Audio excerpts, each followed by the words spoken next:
MadLab Performance presents The Lab Podcast. Here's your host and chief mad scientist, Dan Gilbert. Hello and welcome everybody to another episode of The Lab. I'm here with Alec Bulat. Alec, how you doing today? Doing well, Dan. How are you? I am great. Executive producer, fitness professional. Yep. We need to come up with some other titles for you because the list is endless, I'm sure. Nah, it's not really that long. A student. Congratulations on your test. Thanks, buddy. We don't really need to talk about that on air, but Well, that's all I'll say then. I'm also here with the Wolf Dog. cut that out, Mike. No explanation needed. No cutout. We will cut nothing. We will cut nothing out. Today's podcast is brought to you by FNX Fitness. If you're looking for a supplement company that'll help you rise up, look no further than FNX Fitness. With products ranging from recharge to help amp up your workout, restart for your AM protein blend, or rebalance for all of your super green needs, actually. Whether it be gaining muscle or just looking to live a healthier life, FNX will help you get there. For 15% off of all FNX products, use the code, Alec, MadLab, capital M, capital L. That is correct. MadLab, yes. For 15% off, put that in your cart at checkout, and that way we can get you closer to all of your nutritional goals. Alec, what are we talking about today? So today, we're doing something a little bit different. All right. We're going to talk a little bit about personal training development, like as a manager, but also a little bit of, I'm going to use air quotes for this one, sales tactics, right? I like to use air quotes for that because I think it's people hear the word sales hear the word It's the lack of coffee in your system. Yeah, exactly. Sorry for if my energy seems low today, guys. I'm trying to go without coffee, and it's arguably one of the hardest tasks I've ever put on myself. I'm 2 days in already, and I feel like I'm dying slowly. Bear with me. Anyways, so we're going to talk about quote-unquote sales tactics, and the reason I use the air quotes is because I think that it is something that is associated in a negative way oftentimes by people. Oh, for sure. So I figured we would pick your brain, especially today, because you have not only had many different fitness director positions or related positions, you've coached a lot of trainers, you've built up a lot of businesses, you currently have built up your own business that you're running, and I'm working for you. So The old lab. Yep, the good old lab. And you've, done a lot of personal training sales along the way. Matter of fact, actually, I know you don't like to throw this out there very much, but you wrote a book that is available on Amazon. It is like a manual, I guess. It's whatever it is. I'm going to say it's a book. So Okay, fair enough. there we go. You wrote a book on personal training sales. So Yes. let's go ahead and talk a little bit first and foremost about your ideas behind personal training development. I want to hear a little bit about like you as a manager bringing on new trainers, right? What are some of the things that you do with people coming into your gym that you have just hired right away? I feel like it probably starts with what you want from the product, right? So for me, I know a certain way that I want people to train. I know how I want them to speak. I know how I want them to sell training, and I know how I want them to feel in the workplace. So when I interview people, I have those expectations, right? So as far as how I want them to speak and how I want them to train, I want to have a way, like a conceptual way of training where people are like, all right, here's our base movements. Here's what we're concentrating on. Here's the way we go about this kind of goal, but have creative control over it, right? So that there should be a foundation in place, though, so that if you train somebody and I train somebody, we both speak the same language to them. We both talk about the same concepts. However, we might train them differently. Yeah. Right? But we're going to arrive pretty much at the same goal. So I keep that in mind. I also want people working in the workplace to feel comfortable, and I think that comes with confidence and knowledge, right? And confidence and knowledge are best built through processes. So you should have a process by which to do a lot of this stuff. My gripe a lot of times with the fitness industry and with development and really in businesses in general is people have these expectations of the people they hire, but then they don't have a process to get them to their expectations. Yeah. And there's no clearer example of this than sales, right? But it does go into even programming. So if I talk to somebody and I find out where they are as a trainer and I hire them on, if that person doesn't have an extensive experience in sales at all, like if they've never built their business before, then I should know that when I bring them on. And I can't just be like, oh, you have the personality to sell, go out and sell. Yeah. Right? I need to have a process set up for them to get clients if that's my expectation, right? For them. So then I should have a specific way to teach them that, and then how they're going to go through that, and even down to maybe how long it should take. Everybody's a little bit different, and that should be expected as well. Training should be the same way. If I bring somebody on and I've never seen them train anybody, or even if I have them training as part of the interview process, maybe they like train a person or something like that, or I like maybe one of the trainers or something, so I can kind of see what they do. If I'm not like, oh, they already train exactly like us, they already like have the same ideas as us and everything, unless I know that for a fact, which would be really tough in an interview process, even a lengthy one, then I should have a way to teach them that. And if they do accelerate through that, then I should accelerate them through that, right? So like if, for yourself, for example, we thought a lot the same way of training. We talked about it a little bit. We went through some developments, but you already thought and read like some of the same people and did a lot of the research that we did. So we were ingredients on a lot of that stuff. So your training was accelerated very quickly, and you got to see clients quick, right? Somebody else might be brand new. We just hired 2 new people. They're brand new to training. So they're going to take a lot longer because we want them to get them up to speed before they have any clients. Again, I feel like it needs to be pretty involved. Yeah, absolutely, man. And I think the interesting one, and one that I really wanted to talk about today, especially too, was when it comes to business development as well, right? And the only reason I think both are equally as important, right? I just want to clarify that now. But I think that just as something topic wise for us to kind of continue on right now, let's think a little bit more towards the business end of things. Okay. Right? And I want to hear kind of like a little bit more of like an idea of like, you have somebody who's never sold anything in their entire life, right? And personal training sales can be really intimidating right away, right? Super Especially for intimidating. somebody new when they're sitting down in a consultation for the first time ever, trying to close a sale. That's really tough. Like there's a lot going on through their brain. They're probably really nervous. How do you get them through that process? So I think process again is the word. There should be a specific process they follow so they know what to do at almost any given moment. Also, the process should be about the person in front of them. Are they making that person feel comfortable? Yeah. Are they making that person feel important? And they should also have a belief in their training. So that's why, again, a lot of the education is so important, because they should feel like that if that person says yes to train with them and then pays money for them, that they're worth it. Where a lot of trainers, I think, especially new ones,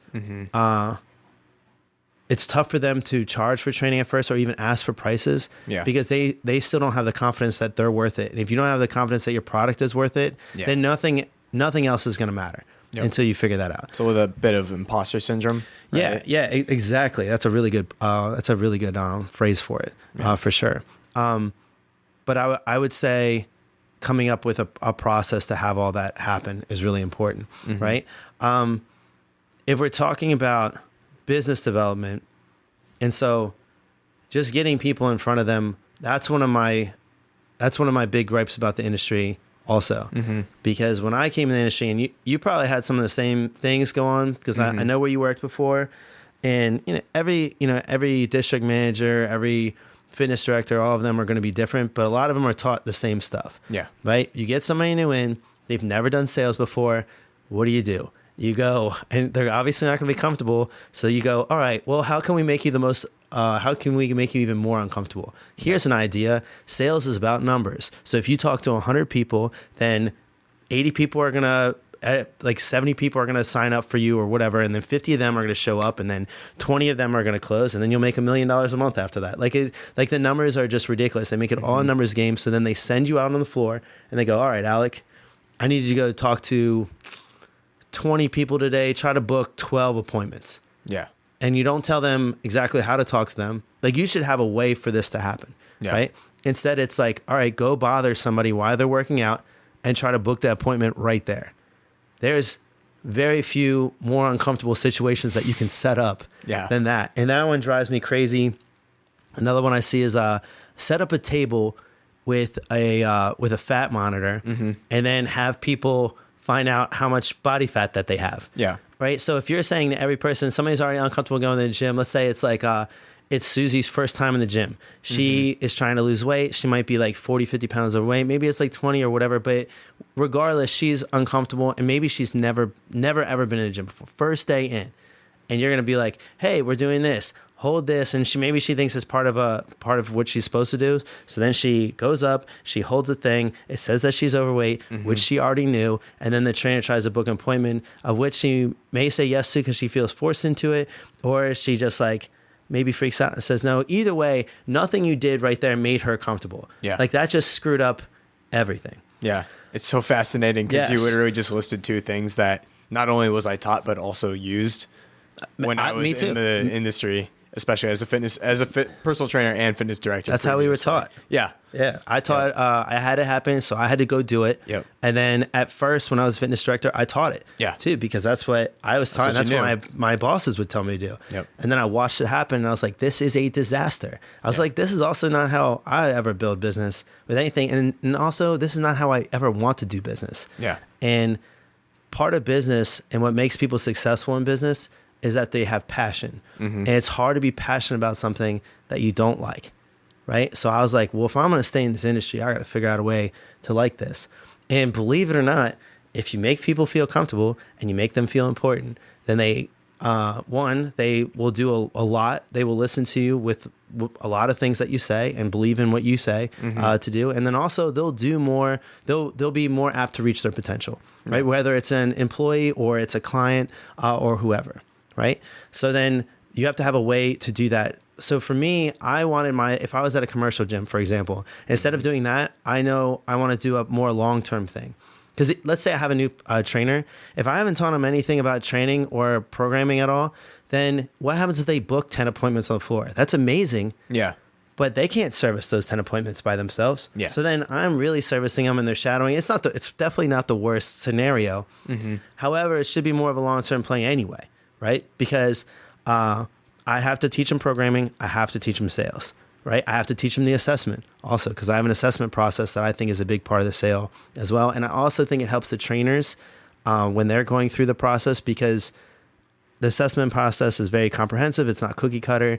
And I feel like when they're doing it, they feel really good about it. They feel smart. Yeah. And people never see this assessment process before, feel like they're getting something high level and that, they feel more comfortable and feel like the trainer is really smart and the trainer feels like they're doing something really good. And that is just a better atmosphere for it. But I still have to teach that as well. So then I want my trainer to go up and have as many conversations as possible, even if it's literally just a couple words. So I go, all right, Alec, I want you to walk around the gym today and I want you to say hi. That's it. Hi, how are you? To 20 different people. Yeah. That's it. And don't try to, if they're not going to have a conversation with you, don't stay there. Just say, hey, how are you doing? And walk by. If they say something to you and they're like, hey, this a piece of equipment, I don't know about this, then talk to them about that. And then I tell them how they can set up a consultation from there. Yeah. Right. Or an assessment or a smart start. I've heard them. There's a million whatever you want to call it. Whatever you want to call that first appointment. So they can book an appointment from there. And I tell them how to do that. And at first they're not as successful as they could be, but they start having conversations. Yeah. Also, people in the gym know their face and know they're a new trainer. Some people want to talk and they see a new trainer and the new trainer says, hey, how are you doing? And they go, hey, are you a new trainer here? I've never seen you before. And like people will just start conversation. At the very least, they get their face out there and people start to become comfortable with them. Yeah. And even the people that they say hi to, if they're saying hi every day, then that person, if they don't talk to a lot of people in the gym and that same person has said hi to them like 10 times in a row, if something happens in the gym, they're more apt to go to that person than anybody else. Yeah. Because that person has said hi to them with no connection, like no business connection or anything that many times. So they feel more comfortable with that person. That's just part of humanity. Yeah. Right. So I would rather even just start there and then have a way of taking the conversation to an appointment after that. If that person starts asking about any kind of movements, any kind of exercise, anything about the machines or exercise equipment, or sometimes people just like talk to you about personal training right now. For sure, man. And that's how we've gotten a ton of business from a commercial gym. Yeah. And I think one of the important notes that I thought of about midway through what you're talking about, right? And this is, I think, a really important one for people in especially commercial fitness industry, right? Is a lot of what you were talking about is essentially having trust and patience with the process, right? Yes. And unfortunately, that feels very contrary to what a lot of people are taught, right? Like, I know for myself in particular, right? We had specific goals, right? That each new trainer was supposed to hit as soon as they got in. Oh yeah. Right. So we were given, exactly. So we were given specific numbers. Matter of fact, even I was, especially when your gym is struggling a little bit and you're trying to up those numbers and you're trying to really build up, right? So you can hit that monthly budget, right? Because that's the important part, right? Yeah. The important part is hitting that monthly budget. You start upping those numbers and you start expecting more and you start just wanting go. You want them out there with clients as fast as possible. But the cool part about what you have essentially built, right, is it's like, hey, slow it down. This is a process. Learn, develop. And I know you paused because I said, hey. I didn't say anything. I saw it. I thought you were going to ask me to front squat. Nah. Or learn about front squatting. Something else. Something else. Yeah. Whatever. As long as you got the pregnant pause in there, people are going to take it seriously. Exactly. Do tomorrow. That is important. God, I hope every episode has something like this. As far as, so that's an interesting thing in all business, really. So if it does get strange if, like, let's say I'm a fitness director and I have quotas to meet, or I'm a trainer and I have quotas to meet, either way, right? And I have to meet them really quick and it doesn't really seem doable. It's probably not a place that I want to work. Mm-hmm. But you can look into the business and be like, why is this happening? Yeah. Right. This is happening because people lack a process and lack foresight. Right. Like right now, we just hired 2 people, and I'm not saying I do everything right or whatever, but it just seems like common sense to me. You hire people with the knowledge that you need to develop them. Unless you're going to have a stable of people that already have experience and already have the personalities that you want. Yeah. Right. That's a lot to ask, especially in the market now, because if you're looking for employees that like are pretty picture perfect, that's difficult. A lot of times you're gonna have to develop them. Yeah. It's just like an NFL team going, oh, you know what? We're gonna be fine next year because we're gonna get 4 free agents that are gonna love to come here to our crappy team, and they're definitely gonna sign, and we're gonna pay them X amount of dollars, and we'll be fine. We'll be under the salary cap, so we'll cross that bridge in free agency. Yeah, 31 other teams aren't trying to do the same thing. Yeah, right. So if you want to build a successful business, one of the things that you have to do is develop talent. Yeah. So if you don't know how to develop talent, then you need to figure out how to develop talent. If you can't do that, then get out of that industry, right? Mm-hmm. So you should look ahead and go, all right, I probably, the way things are going, let's say it takes me 2 months to develop somebody, because that's probably where we're at usually for somebody new. I get somebody, that way I can hire for passion, I can hire for personality, and I can find a good amount of those. And then I can hire for somebody that's reasonably intelligent and responsible. They have to be really responsible because I'm not managing that, right? So I want those things because those are things that I can't teach or I'm unwilling to teach, right? Mm-hmm. So if they have those, I can teach them sales, I can teach them training, especially if I have 2 months to do so. That way they don't have some crazy quota because I screwed up and I hired them when I needed them yesterday, right? And then if I do that, even if I did that, it's still not their fault that I did that. That's my fault. And so I should take the loss if I did do that, instead of just like pouring expectations on them out of nowhere, right? And that's another frustration with me. If I hire you and I go, Alec, look, I'm looking for somebody in this position, but here's what I'm going to need. I mean, I'm literally going to need you to sell $8,000 a month in training in a month. Here's how rare that is. And then I'm like, I mean, literally like 2% of the trainers that are new could do that, maybe, right? Do you want this job? That's honest. And if you take that job, you're taking a risk. And I can be like, look, it's really high pressure sales, That does not happen at all. So then your hiring process instead, because you're just thinking about hiring the person in front of you, you're like, all right, well, I'm all stressed out. I know that this person needs to be up to speed really quick. Here's my interview process though, which is crazy to me because you're kind of lying to him. You're like, Alec, personal training is a great way to build your own business and make money. I mean, really, it is like your own business. Yeah. And it's however you build it. Yep. If you want to make whatever amount of money you want to make, you can do that here. You just have to work hard, and you have to make the hours fit, and you just have to follow a process. It's all a numbers game. It's how many people are you going to talk to? How many phone calls are you going to make? If you do those things, though, the sky's the limit for you. And that's the conversation that you get all the time. Mm-hmm. That is insane to me, because then you're taking a new person, you're trying to give them all this hope, and then day one, you're going to give them all this pressure. You haven't taught them anything except for whatever that speech was that you just said about the sky's the limit. And I can't tell you how many times I've been told that in interviews. Luckily, I had already, a lot of the interviews that I did like that, I just kind of was like, all right, well, I already know what they're doing, but luckily I know how to do this, so I will just do whatever. And unfortunately, by day 30, they're already feeling downtrodden. For sure. Because they haven't hit those results. They haven't gotten there. And they're left wondering what they've been doing wrong this entire time, and trying to understand why they're not being as successful as they thought they were going to be, right? Because when you build somebody up and give them the opportunity, that sky is the limit, right? You're essentially, as you were saying, you're setting that expectation really high right away. Right. And then especially you're putting your own expectations, because you have expectations coming down to you, right? You're putting those expectations on them as well, which once again is just building upon that, just compounding interest of crazy stress coming to them. And that's why trainers, there's such a high turnover rate. Right, I've seen this myself with my own team that I had. I had a pretty significant turnover rate right away. I brought on a lot of people, and unfortunately didn't have a good process. Really, I didn't develop a process for developing trainers until I was about 9 months into the job, and that was because I sat down and created my own. Right, I took some time, and I was just like, you know what, this is going to be a process I'm going to develop for new trainers. And even then, good for you. That's smart, though. I mean, at that point, I had to. Yeah. I was desperate. But a lot of people don't do that.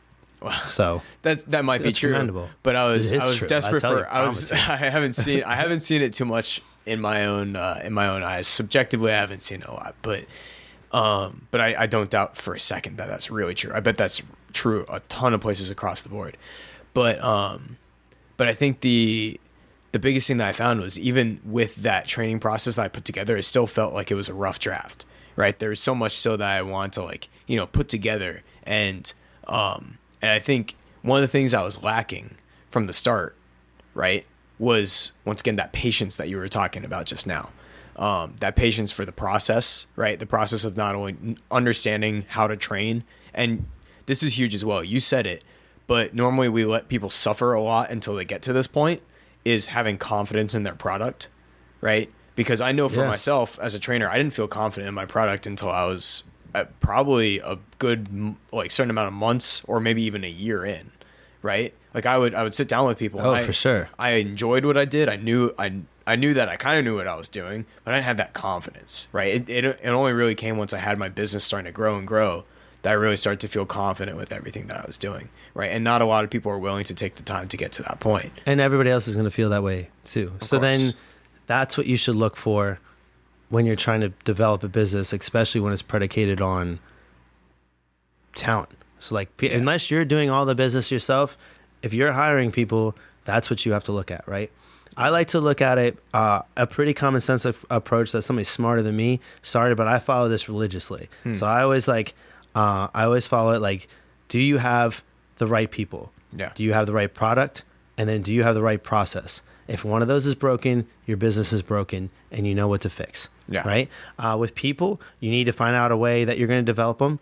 You got to have the right people in front of you. So, and you got to figure out what that means. Right? So what are you going to hire for? Do you need experience? If you don't need experience, then you probably need passion in whatever they're doing. You need passion in the industry, or a passion for people. Do they need people skills? Because that's not something you necessarily can teach. I mean, you can you can hone it. You can hone their skills. Yeah. But you can't really teach them to be like, all right, I need you to be, what are you going to teach, manners and a way to speak the whole time? And I don't know why you'd be even willing to teach all that. So just hire that, right? So why are you teaching personality? Responsibility. If they're not showing up on time and you're micromanaging that, why are you micromanaging that? Yeah. That is not something that should be on your team, and you should hire for that, right? If you have an interview process and you have 3 interviews, and some of the reason you have 3 interviews, one of the big reasons is to see how they show up to 3 interviews, right? That could be part of your process for your hiring process, right? If they show up the first time 15 minutes early, second time 15 minutes early, third time 15 minutes early, you're probably not going to have an issue with them. Yeah. Right? If all of those are late, or you get a phone call like right at the time, all the time, then you have to wonder about that person. And you might have to micromanage that. And if you have to micromanage anything like that, that's probably something that you don't need on your team in the first place. Yeah. Right? And then you should set expectations with your people. Here are the expectations, the realistic expectations. This is what's going to happen. Here's what we expect from you. And here's what you can expect from us. Right? And then it's your job as a leader to make sure that the expectations are met on your end, and then it's their job to have expectations met on their end. And if it's not, then that's somebody that you also don't need to continue business with, right? And then that's very clear too. So like you were like, here's X, Y, and Z. It's all written in. Okay, you didn't do this, so you're out. A lot of people struggle with that though. They don't set those expectations, and then people run around them. Then they have to micromanage those people. And then because they have like 10, 20, 100, whatever many employees, they blanket manage all of them based on that one problem. And then they have now a problem if they have 100 employees. Instead of having a problem with one employee, they now have a problem with 99. Yeah. And that drives me crazy too. Do you have a process to do all the things that you do? Even from just like getting a sale. If somebody buys something from your business, whether it be training or something else, or like an item or whatever it is, do you have a process by which you get that customer, you speak to that customer, you have the customer come in or get interested in the product, you get them to a sales point, and then you sell them. And then if it's service related, do you have a process by which you continue service? Right. So if it's training, then you need to have a process by which they're serviced, right? Of course. Or if it's an item, if they're not happy with it, do you have a process by which they can return it, or that you can talk to them about it, or you help them with whatever issues that they have and troubleshoot? Yeah. So like those things are extremely important. If you don't have those processes, you're going to be in trouble as well. And is your product even worth buying? Again, whether it be an item, like a clothing item, or like a food or beverage or whatever it is, or is a service like training? Is your training any good? Because if it's not, and then that's the problem, then that should be what's fixed. Yeah. But to me, all 3 of those problems are fixable. You just got to figure out what problems you have in your business, and that's usually why your business is there's an issue with it. Absolutely, man. And I want to ask a quick, I guess, sidebar question about something that we've talked about in the past, right? When we're talking about managing expectations, is you do something that I've actually had people do in the past, managers of mine, right? That I thought was a really good way to go about it. I was hoping you were going to say it was really terrible, and I was like, oh man, yeah, it was awful, right. The worst thing ever. I love it. Yeah, I'm just kidding. Come at you with the hot fire takes right now. No. It's live. So it'll be deer in headlight like that first. Yeah, exactly right. Nobody saw that. Hopefully we'll get a blooper reel together at some point, and that would be something. It'll probably just be on me because I'm the only one that makes these big mistakes all the time. No, there's plenty of other ones. Trust me. We got the entire thing of. Well, I don't think people have they seen the Super Greens, Athletic Greens thing that I'm doing, or what is it, the FNX? Oh God, what is it called? Oh, that whole that was a fiasco. That was a fiasco. Yeah, just now is a fiasco. Honestly, I couldn't remember what it was called. Rebalance.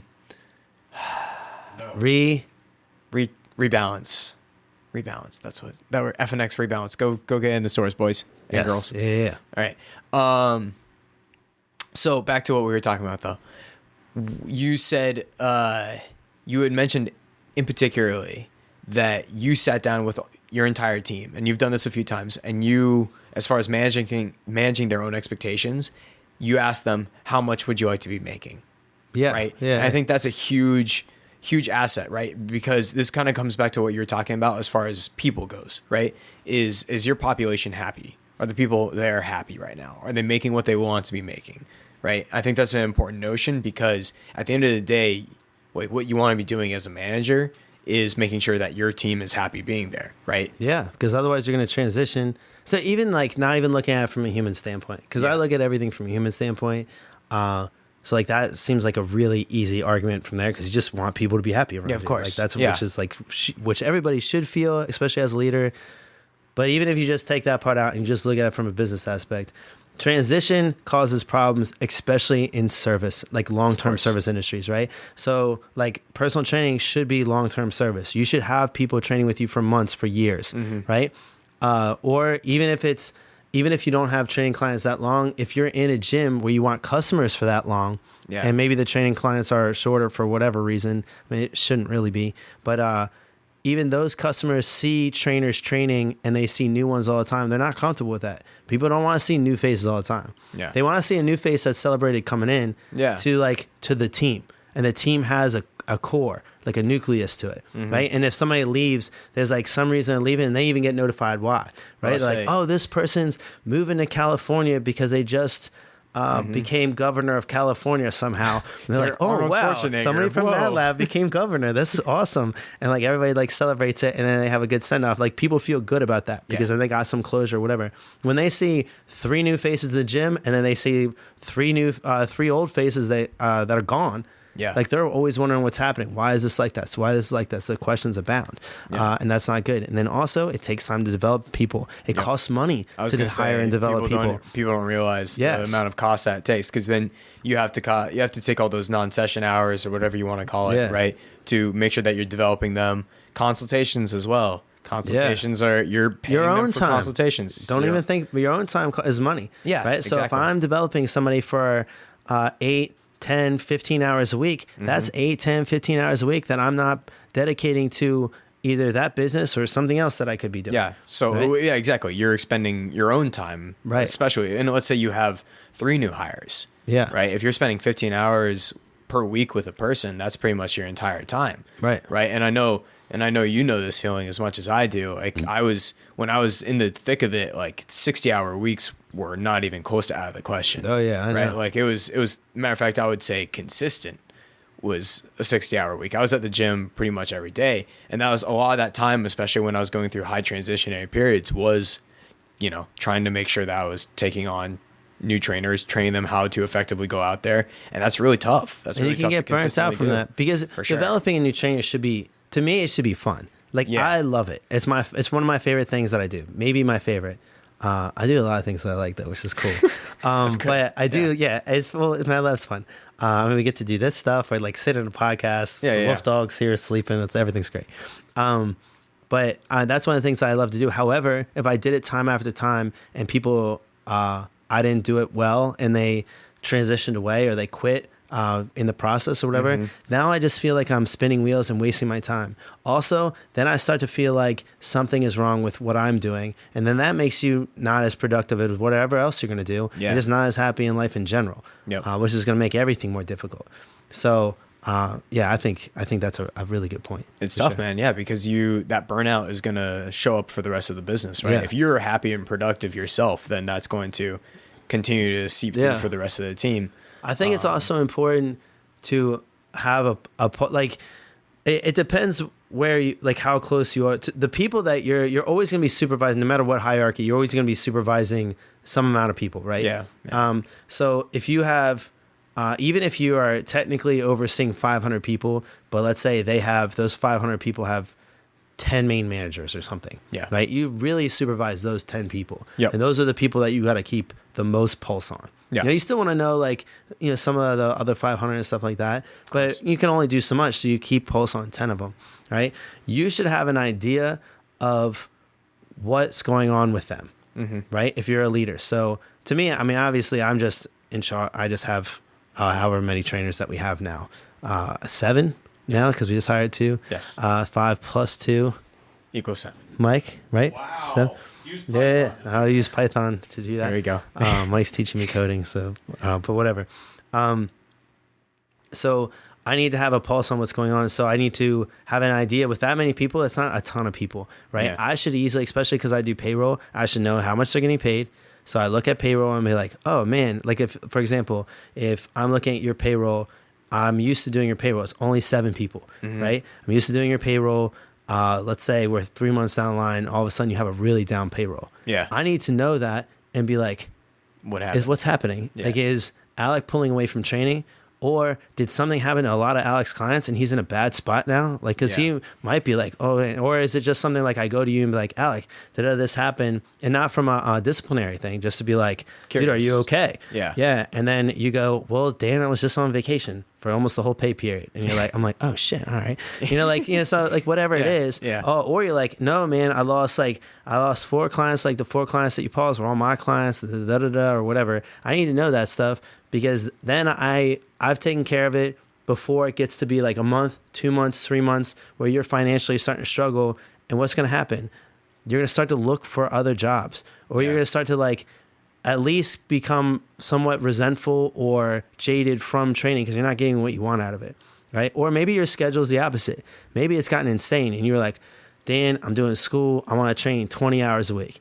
And now you're training 35 hours a week, right? Then I should be like, is this what you want to do? Are you just saying yes to everything? Like, are you doing okay in school? Like, I need to know that. So that way I take steps before anything happens, right? And again, that doesn't even count the human element, which I think is the most important part because you should care about the people that are around you in the first place, right?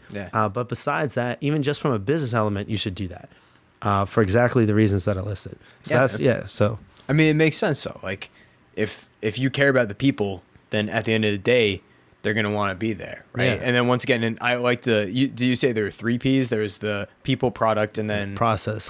Okay, yeah. I like the 3 Ps. There's somebody, I want to give somebody credit for this because I read it somewhere. Yeah. And it's super famous. And now I feel like an idiot because I don't remember. I don't know. I read a lot of stuff, good and terrible too, probably. But I don't. Do you know what it's from, Mike?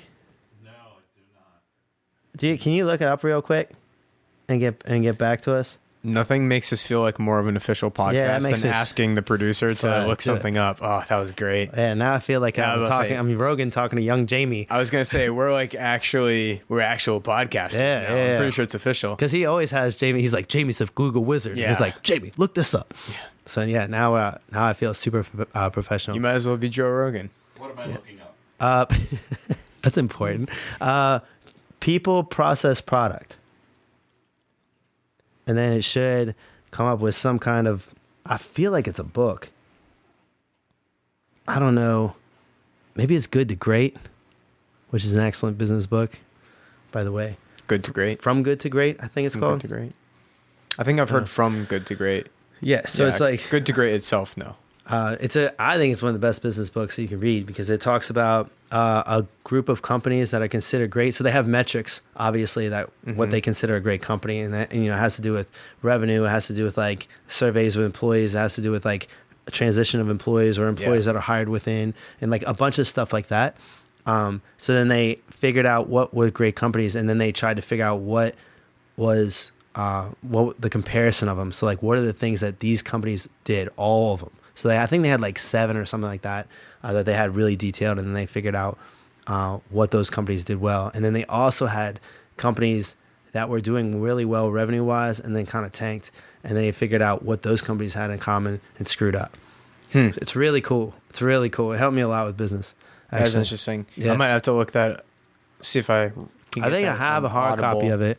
I'm an auditory learner as we've talked about before. Yeah, audiobooks. So audiobooks are going to be the way that I'm going to I go. can listen. I love the idea behind audiobooks. Yeah. But if I listen to an audiobook, because even when I listen to podcasts and stuff in the car, and I listen to a ton of them, a lot of times I have to rewind because my mind will go somewhere else. Like somebody will be like da da da, and I'll be like, oh yeah, and then I'll start thinking about stuff, and then it'll be like 30 minutes later, and I'm like, I have no idea what just happened. Like I don't know what just was talked about.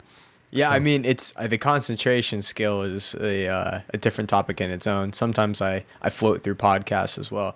But that's an important part about business too, in developing people. You should know how they learn. Yes. Right. Yeah. Do you know what Friday's development is?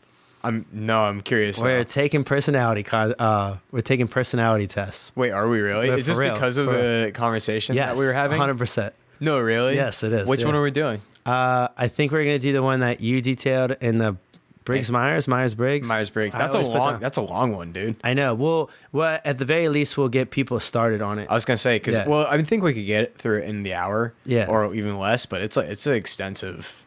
It is. I don't think it takes. I think it takes like 20 minutes. Okay, I can't remember how long it took the first time 20 minutes of constantly answering bubbles. questions. Yes. Because you're answering yourself. Yeah. So it's not like you're working out problems. Like you're literally answering questions that, for the most part, you know. I'm kind of curious if I get the same result because I've done it before. Yeah, I've done it before too. I'm curious. I did the what was the one that you just told me about? Enneagram. Enneagram. Yeah, I just did that one, and I was very surprised. What by were mine. you? Is it a 4? Oh, I'm a 7. I thought I was like my 8 was my 2, 3, 4, and 8 were really far out. Okay. But the 4 was like, I can't remember what it is, but it was something like the other ones were all ones that I could see myself being. Yeah. But then that having the 4 the most was really surprising to me. Yeah. So. But I think you're right. It is important to understand your personnel as well. And I think that's really cool that we're going to do that because it is. Yeah, I think like, it's interesting. It's also a fun team bonding activity because, and I think that's huge. Is like, and this is something that I like to talk about a lot as well. Is one thing I wish I had done more effectively when I was a fitness director was created a better culture. Right, was create a culture where we want to come in and do those developments and have fun with each other, and like literally just sit and try and figure each other out. And like, what did you get on yours? What did you? Yeah. Oh, that's totally you. Like stuff like that, right? Where we can sit there and have fun with it. But that's right? important, and people talk about culture all the time, but they never teach you how to do that. Yeah. You know, and that's so unfortunate to me because I think exactly what you said is it makes a big difference. It makes people want to be somewhere too. For sure. And I think beforehand, like even when you create a business, you go, how do I want to run the business? Mm-hmm. And I constantly have always said the MadLab family because I always feel like that's the culture that I want to whatever present. I guess there's a better word for that. But so it's not one of high vocabulary for sure, but a family oriented one anyway. Yes. Yeah. And not just from employees, but from clients too. Mm-hmm. So I want everybody, like when they're in the space, to feel like they belong, they can be super comfortable. So even like when I have people in there, I always say, you can use this, you can use this, oh, you can do this. I give you guys keys to the place, whatever. So I think that's important. And then you try to run with everybody's ideas, and then everybody can be as ridiculous as they want to be. And that does start with you. So like for me, this starts with me. So I'm always ridiculous and saying whatever. So I'm sure you guys feel comfortable because you're like, Dan's crazy. So we can be pretty crazy. So man, that's a tricky one, right? Because it is. I think so many people get so caught up right away. And I remember I was having a meeting. This was back when I first got promoted to be a manager at the downtown Seattle location. I was having a meeting with one of my team members, and she just started snickering like about 15 minutes into the meeting, maybe even less than that. It might have been like 5 minutes. And I'm just sitting there. I'm like, what's so funny? And she's like, because you're trying so hard right now to be a manager. You're trying so hard. What a call out, right? No, this is just who she is. That's this cool, is the kind of relationship that we had. Yeah. And she just knew who I was, right? She knew like why I had gotten promoted to the position, like where I was with like relationship building and stuff like that. And she's like, what the hell is he trying to be right now? And she called me out. She did. I'm really glad she did, because it actually changed a lot of how I interacted with my team from that point on. I caught myself a lot of times where I try and be very managery, right? And I would always look at myself and be like, this isn't you, man. Like, this isn't, just be yourself. They like you. Yeah. They like the real you. And the team that I have, the nucleus team that I had when I eventually got promoted once again, I mean, like, honestly, I would hope that they would still stand by this, but they loved me. They loved me because I was who I was. Well, right? you still talk to a lot of them too. Well, yeah, some of them, yeah. Because I remember you saying, "Oh, this person, da da da." So like, that's cool that you're still able to do that. Yeah, man. I mean, a lot of those people were also like former, managers of mine too, right? So like, I have close connections through the company as a whole. That says a lot about you, and I think that's important to state too. Is like people. You're more natural being who you are, right? Yeah. So if you should be, because that's doing things in your natural state is the way that you're going to work the best. Yeah. If you go into an interview and you pretend to be somebody else, expectations are going to be different. You're going to have to hold that facade the whole time, and something is going to crumble. If it's not your professional life, it's going to be your personal life. Yeah. So you need to figure that out. So you should be honest with who you are. And like, when I say that, you can't just be, if you do something ridiculous on the weekends, you don't obviously have to bring that to work. Like, you don't have to be like like you still have I'm just talking about like your overall personality. There's some things that can be at work, and there's some things that have to stay in your personal life for sure. It can be separate, right? Yeah. But then sometimes I've had managers in the past be like, well, you're too much friends with your employees. Oh, and I'm like, Too okay, friendly well, with I your like, employees, I like my employees, and I know them all as people. Like I know everything about them. But if they screw up, then to me, that's almost even a worse breach, because then it's like, they know me, they know the way that they work. And if they did something, and either it's got to be on accident, but if they did it on purpose, then we really have an issue. And I should have no problem talking to them about it very directly. Yeah. Right. If you're going to be a leader, you need to be direct. Whether and that's it really in any kind of relationship, whether it's business or it's personal or it's your family or whatever it is. Like you should be a direct person and tell people what your expectations are. It all comes down to that. And then if an expectation is broken, then what happens after that? And you see, as long as you're direct about that, you won't have any issues. People say that those things are a problem because people have problems either setting expectations or controlling things emotionally. Yeah. Right. Which you can't. You also, as a leader, you got to be better than that at work. Right. Yeah. So, I mean, you can still get upset and you still get mad about something, but take a minute, think about it, and be like, all right, well, here's what I want to say, but here's the conversation I'm going to have. Right. I'm going to have a direct conversation, tell them what happened wrong, tell them how it affected me, tell them how it affected the business, and then tell them what will happen if it continues, and then how we're going to change it. Right. Yeah. So, like those things, you need to have a way of having a conversation. Yeah, man. And I think the important part about that as well is the closer you are to your team, right? And what you were talking about, like being too friendly, quote unquote, right? I agree. I think that there's obviously lines, right? For sure. Yeah. Obviously lines. Yeah. But at the same time, if people really like you, they like you for who you are, they just like you, and they don't really necessarily see that you as their boss, right? But at the end of the day, you're the one who is directing them, right? They're probably going to want to work harder for you anyways, right? And I think that's an important notion is because, I mean, when you think about it, look at it like this, right? Like, for instance, I'll actually use a completely non-specific, like non-business related idea. Is I grew up with just my mom, right? My mom was really good about just kind of letting me do what I want to do for the most part, right? She kind of let me live my own life, right? My mistakes, she made me own my mistakes right away, right? That was my cross to bear. But she never really sat there and like forcefully punished me, but she was very direct with me constantly. Very, very direct with me. If something was wrong, she was like, okay, this is how it is. If something needed to change, this is how it is. At the end of the day, the difference was I didn't push the limits or try and get in trouble or do anything crazy, not because I was scared, not because I was intimidated, not because of anything else. At the end of the day, the one thing that I didn't want the most was to disappoint my mom and that trust and breach that trust.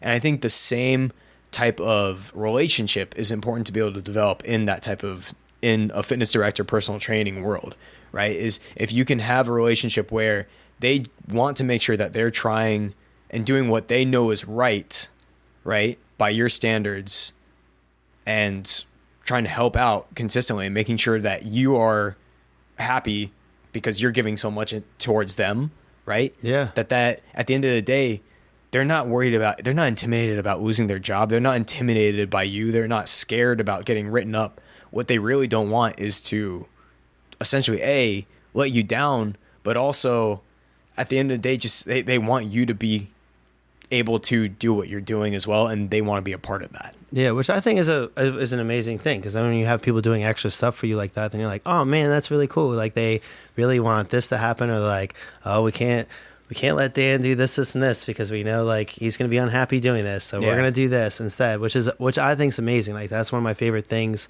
about business and about working with a team as well. And it's funny that you mentioned that about your mom, because my parents were the opposite. I mean, God bless them, because I love them, but they're very much the opposite with stuff. And I would just as a child, if you're afraid of getting in trouble, eventually that breeds like anger. Yeah. And then you will rebel any chance that you don't think that they're going to figure it out. Yeah. Yeah. Right? And I think it's the same thing with jobs, right? If you have somebody and they're really unhappy with management and they feel like they could be fired at any given time, if they have a chance to do something that they know no one's going to know about, whether it just be just lack of production and just not working hard, or if it is doing something like underhanded or whatever, they're going to usually take that chance, or they're at a much higher percentage chance of doing those things. Yeah. Right. So I don't like when people, I just think ruling by ruling by fear and by like punishment and stuff like that, and having people just do things because of that is the worst way to do things. It's a very short-term solution. Yeah. Right? Absolutely. So, no, I'd agree. Cool, man. Well, I think that about wraps up today's episode, honestly, man. I think we're starting to run out of time. Now we're all business experts. I was going to say, thankfully. Do we know how we can officially say we can develop Wait, what is did you look that thing up? Oh, yeah, you never did you? Yes, I looked it up. What'd you find? The 3 P's of business, it's people, process, and product. And that is attributed to a Marcus Lemonis, who's a business expert consultant. Did he write any Marcus book? Lemonis? How did I know? Where did I learn this? It could be in a book, but I didn't see it. All right, well, good old Marcus. It might have been in a book not written by him. Yeah, maybe right? It could have been a quote. I don't know.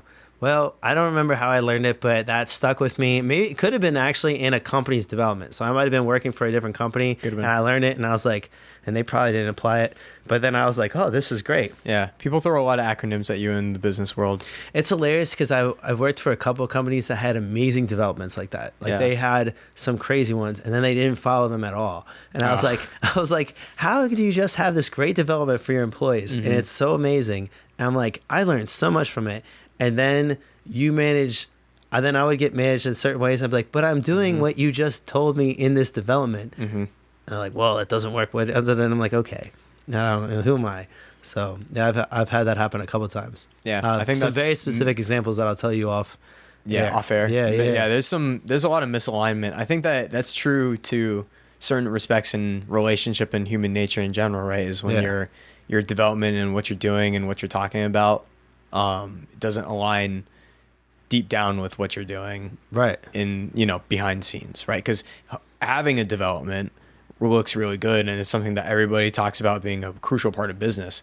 But owning and respecting that development as part of your actual going ons in the gym is something that you might not see as often. Yeah, and it still amazes me because there was one company in particular that I probably learned. I mean, I have like 4 books that they said to read that were amazing that I would have never probably heard of otherwise. That were great and have helped me in my business now, like exponentially. Has made me so much better. Nice. Which is almost like they were like, Dan, we don't want you to work here and do this stuff, but we do want you to have your own business and do this as a competitor.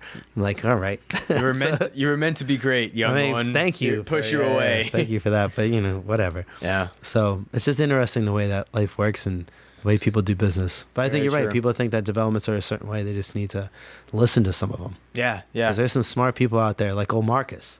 Good old Marcus. I didn't know that came from. So shout out to Marcus. Thanks, Marcus, for sponsor our podcast. Because now we're taking sponsors from individuals like Mike Tyson and his Tiger. Yep. And specifically the Tiger. Mike Tyson's Tiger is what I want to be our podcast. Was probably the decision maker. I want to be the Lab podcast sponsored by Mike Tyson's Tiger. Yeah. I like it. Got a good ring to it. It does. Yeah. Cool. All right, guys. Well, if you liked the episode, we hope you did. Make sure to like, subscribe, follow us. So go to YouTube, like, subscribe, turn that little bell ring on so every time we put out a new episode like today's, you're going to get that notification. As well, if you like podcasts instead of YouTube videos, make sure to try and find us on all platforms for podcasts. That includes Apple Podcasts, Spotify, and more. Make sure to subscribe. Once again, turn on those notifications if possible, and we'll be hearing from you very soon, hopefully. Take it away, Dan. Thank you guys for listening to another episode of The Lab.